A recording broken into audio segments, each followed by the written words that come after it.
Nothing changes if nothing changes. Most of you watching this video right now have let dreams and aspirations die because you were too afraid of letting go of your old ways. You never started that business because you were afraid of failure. You never posted content because you held on to your fear of what others say about you. You never got into the gym because you were afraid of being bad at something new. Having been an entrepreneur for the past 4 years, I'm speaking directly to myself here. I've put off taking action on things and creating opportunities for growth because it would require me to give up my old ways, which I had grown so accustomed to.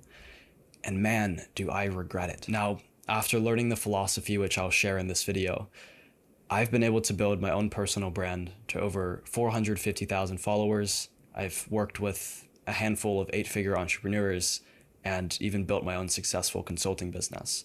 But I'm not saying any of this to brag. I know these numbers can be very superficial. I wanted to tell you this to showcase how by just the age of 18, I've been able to achieve things that most people go their entire lives pushing off because they're afraid to change. For most, there are 4 realms of life that are in dire need of drastic shifts in order to level up. But what are these realms? First off is environment. Your environment is designed for old habits. An example is if you're trying to eat healthier, but majority of foods in your house are cookies and sweets, it's going to be quite difficult to quit these bad habits. It's going to be quite difficult to fix your diet. You need to ruthlessly remove all objects from your environment which prevent you from becoming the person who you aspire to be. If you're trying to quit video games, sell your console. There's no easier way, there's no quicker way to get rid of these bad habits than to remove the entire environment, the entire ability to actually give in and cave to your vices. Changing your old ways is already hard enough. Don't let your environment make it harder. Change your surroundings. All right, let's talk about your circle now. A past client and good friend of mine, Anthony Pershon, has this quote which has resonated with me for years. It goes, separate yourself to elevate yourself, and the right people will see it, and they will follow. Old friends like to remind you of your old self because it's comfortable and familiar to them. If all your friends play video games, it's gonna be incredibly difficult to quit. All they talk about is video games. They'll message you at 8 p.m. wanting to hop on. Your standards will be drastically lower than where they should be. 1 Corinthians 15:33 says, do not be misled. Bad company corrupts good character. The Apostle Paul couldn't have made it more clear. Those around you drastically impact your own behavior. By itself, it's already difficult to change.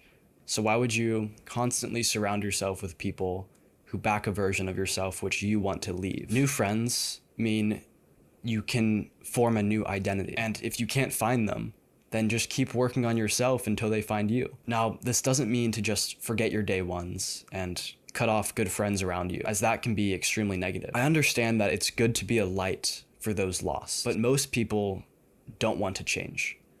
Think about how difficult it is to change yourself already. Now imagine having to change someone else. Those who don't want to change, who aren't aiming for something greater, are those who you need to separate yourself from. And you help them become better by leading as an example. But you can't be an example for them if they simply aren't letting you grow. All right, let's talk standards now. Your old standards may be too low for the person who you aspire to be. If you tolerate not going to the gym just because you tell yourself that you're tired and you don't feel like going, then you will struggle to see results. If you find going to bed at 2 a.m. as acceptable, then you will feel the wrath and consequences of poor mental and physical health. If you don't mind being late to things, then you will forever struggle to garner respect from those around you. What you deem as acceptable needs to change too. This does mean you will have to be a little bit harder on yourself, but there are healthy integrations of raising your standards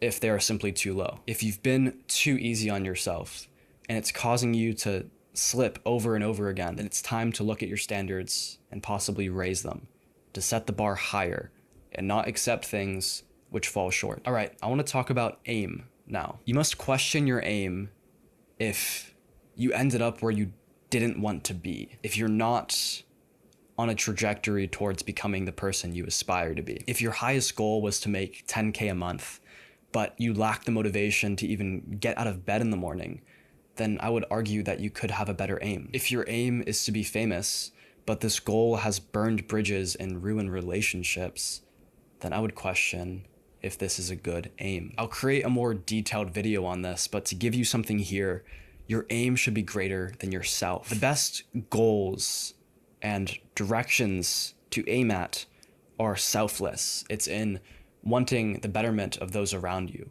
It's in wanting to stake your life on a mission which contributes to a cause that you truly believe in. An example for someone who's religious is they would aim at God. A good Christian's aim is to follow the ways of Christianity.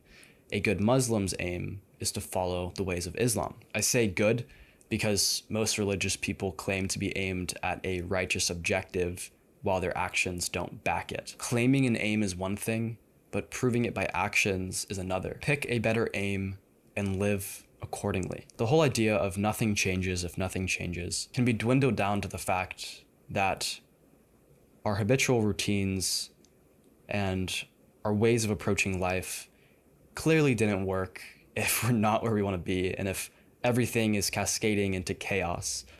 So we must look at every aspect and see if there are ways to improve.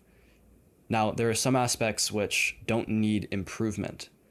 And if you stumble across those and there's nothing else to improve, you must ask yourself, is it worth making a change for the sake of variety? Let's say waking up at 6 a.m. works really well for me, but I have a habit where every time I get up at that time, I want to go on my phone and I don't want to start the day productively.